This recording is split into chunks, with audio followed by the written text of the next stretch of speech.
వందలేళ్ల క్రితం ఆ కొండ అవతల ఒక రాజ్యం ఉండేది. ఆ రాజ్యం గెలవాలంటే సముద్రాన్ని దాటాలా. కాని ఆ కొండ మీద ఒక సైన్యం ఉండేది.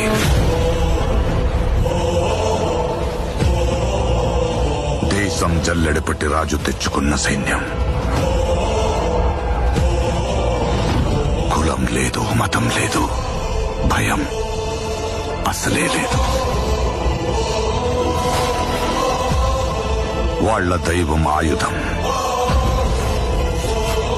వాళ్ళ ఆయుధం ధైర్యం. రేంబగళ్ళు కొండ మీద నుంచి సముద్రాన్ని కావలి కాసేవాళ్ళు.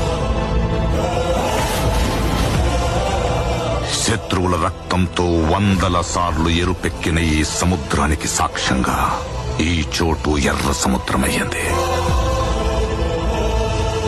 రాజ్యాలు పోయుండాయి,